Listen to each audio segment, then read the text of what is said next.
This is the Bezior X1500. It's a really gorgeous looking e-bike with so many awesome features, but one of those features, and it's probably the main feature and the main reason you're thinking about buying the bike, isn't quite as it seems. So stay tuned to find out what it is. Right, welcome to the e-VRC where I'm on the Bezior X1500, a 1,500 watt e-bike, making it officially the most powerful e-bike I've had on the channel. The bike was well protected in the box and came with a 3-amp charger that charges the bike in 4 to 6 hours. It also came with a manual, a quick release mechanism for the front wheel, a spanner or wrench, and a really nice set of ball end Allen keys. It also had a bike lock and a pump. That's an impressive amount of stuff. It all went together easily. Shout out to the target on the handlebars that I'm starting to see more often to help us ensure the handlebars are centered on the stem. Now, the main reason many people would be looking at the X1500 is due to that 1500 watt motor, but the website says the bike goes 25 kilometers per hour, i.e. the legal speed limit of e-bikes in the EU. Let's quickly test how accurate that is. Pedal assist 1, about 11 miles an hour. Pedal assist 2, about 15.5 miles an hour. Pedal assist 3, about 21 miles an hour. Pedal assist 4, about 22 miles an hour. Hardly any difference there. Now into the big one, pedal assist 5. Now it is windy, but 26, 27, 27. And now let's see how fast we can go with pedaling. Let's engage the pedals. I'm gonna hope this car pulls away a bit, because we're going 30,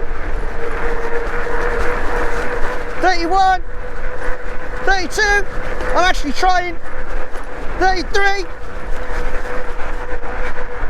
about 33, oh shit, left, that was dangerous, I do apologise. So with frantic but not furious pedaling, we can get the bike to about 33 miles per hour, which is pretty fast. Not super fast, but pretty fast. We're going to talk more about this later because there is something about this bike that you really need to know. Something that is not clear from their webpage. But first, the good stuff, and there is plenty of it. Firstly, the brakes. They're made by Zoom and they are hydraulic. Hydraulic brakes are great because they take barely any effort to pull, and I love them. Right, that wasn't too bad actually. 1, 2, 3, 4, 5, 6, 7, 8. 8 paces, 20 miles an hour. They reacted well, and the big thick 4-inch tyres, they've got good grip, so that helps a lot too.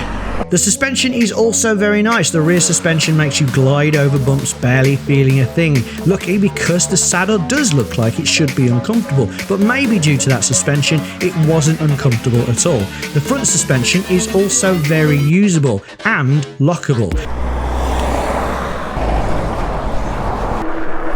I could already feel the back suspension, that was already there, but it is quite squidgy. It's not your super high quality mountain bike suspension, but it'll do. Uh-oh. Okay, that was all right. This bike has 27 gears and the gear system is Shimano Altus, which is a step above the gears that you usually get on cheaper e-bikes. What it means is that when you want to adjust gear up and down, you just got to do click. You just click it once. I'm in 9th gear right now. If I want to go down one, I'm going to click. 8th gear, 7th gear, 6th gear, 5, 4, 3, 2, 1. And it all just slots into place really nicely. And that is what a decent quality gear system can do. Now, you don't usually get that on the middle gears, on the crank, but obviously there's 3 chain rings, and I'm in the biggest one at the moment, but if I want to drop down, click, I'm in the second one, click, I'm in the first one. The front light is also extremely good. It seems to have a focus beam in the middle, surrounded by a wider beam that lights up your surroundings. Sadly, there's no rear light, so make sure you either put one on or wear one of these groovy helmets from Basecamp boards with rear lights. They come in a load of different styles and feel solid and comfortable at a much lower price than other premium brands. Now the range, they reckon you can get 100 kilometers out of this. It's got a 12.8 amp hour battery, That comes to about 614 watt hours, which isn't massive. It's not tiny, but it's not massive, especially for the supposed power of the bike. My test lasted about 16 miles and it used 5 of the 10 bars. However, there was voltage sag under acceleration where the bars drop much lower, then come back up again when the bike is cruising easily. At half battery, it was dropping to about 1 bar under acceleration. So when you're under half battery, the performance is going to decrease. However, assuming we get about 20 to 25 usable miles, and that's mainly in the fastest speed setting, that's pretty comparable to other bikes of a similar power output. The battery itself is removable, so you can charge it away from the bike and even inside a fireproof bag if you're worried about fires. It's accessed by folding the bike, then unlocking the battery with the key. The battery seems to fit pretty well. I didn't hear any rattling, but do be careful, as when you remove the key, the battery will slide out and onto the floor. Like I said, the bike is foldable, but don't think you'll be folding it and taking it onto a bus. The bike weighs 25 kilograms according to the website, but I'm pretty sure it's heavier, or they haven't taken the battery into account. Anyway, it's much too heavy to be taking on public transport, and the foldable aspect is only really useful for getting it into a large car boot or just to make it take up less space wherever you're keeping it. Now, there is a throttle and it can be disabled if you wish, but what's the point? If the bike is already above the 250 watt limit, how does disabling the throttle help? After all, having a throttle is incredibly useful. Go.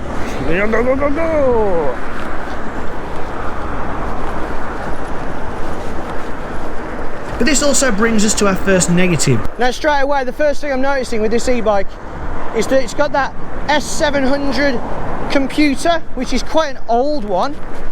Unfortunately, the way it works, no one come, is pedal assist 0 is where you can use the throttle. So if I want to use the throttle, I'm going to put it down to 0, but now you don't get any pedal assist. If I want pedal assist, then I'm going to go up to pedal assist 1, 2, 3, 4, 5, and at that point it disables the throttle and I can only use pedal assist.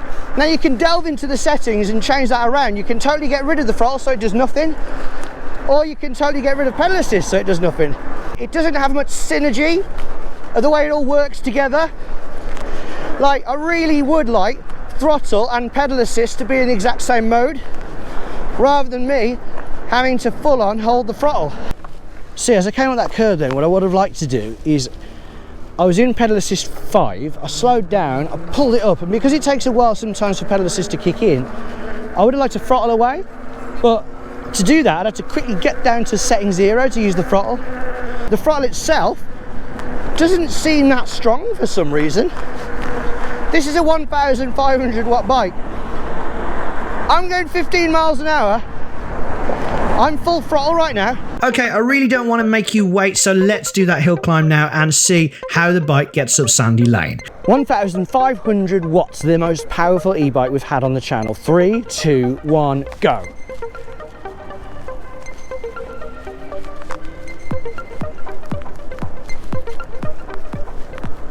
Right, I'm now in pedal assist 5, ghost pedaling, because I'm pretty sure the throttle's not going to get us up, but I'm going 12.4 miles an hour. This isn't a torque sensor, so it's not calculating how much effort I'm putting in. 10 miles an hour, 9.6 miles an hour, 9.2. We're still going, but we're going 7.6. We're still on pedal assist. I'm going to knock it down to the throttle again. Right, so we're on the throttle now. Oh, suddenly, done like that. 4.8, 4.5. Right, I'm gonna go on and see if pedal assist helps a bit more. This is weird. Is it broken? You can go into the settings on this S700 computer, because although it's old, one of the cool things is you can change a lot of the settings, and one of the reasons for that is because they use that computer on lots of different things like e-scooters and lots of different e-bikes, so they want to be able to adjust it. And there, and that's it. Like, it got up. And with that time, the X1500 finds itself in 13th place, wedged between a couple of e-scooters. Fair to say that's not what we would have expected from a 1500 watt e-bike. A bike that's double the power of other bikes like the Gunai GN29 that I reviewed a few weeks ago, the DYU King750. Great bike, 750 watts. This is meant to be double that. In fact, the Gunai GN29, the €799 750 watt e-mountain bike, could also get 33 miles per hour when pedaling. The DYU King750 only got to 29, and the Ebike X24 that peaks at 1200 watts could go at about 32 with pedaling. So whilst it's not exactly slow in a straight line, you might have expected it to be faster and also do much better up sandy lane. If the current limit is 13 and the voltage is 48, 13 times 48 means the power going into the back motor is only 624 watts. So it's on 13. I'm going to change it to, and the max it goes is 20. I don't think it's going to make any difference now. Even at 20 amps, a 48 volt bike is still only 960 watts. It's still not going to be enough. It's meant to be 1,500. And I spoke to Bezior and they confirmed that the max output of the X1500 is in fact 960 watts. So whereas all these other 750 watt bikes seem to be peaking at 1,000 because that's what their controllers and batteries can put out, a so-called 1500 watt e-bike is putting out less than 1,000. How is that okay? Well, here's why. The motor in the Bezior X1500, or 1,500 if you're getting annoyed with me, is truly rated at 1500 watts, and that means that 1500 watts of power could be used to turn the motor, and the motor would be okay to do it for a very long time. Only 1500 watts isn't being used, 960 is, and that's why it feels slower than expected. That and the large 26-inch diameter 4-inch thick fat tyres. The thickness means extra grip, but it does also mean it's harder to pedal.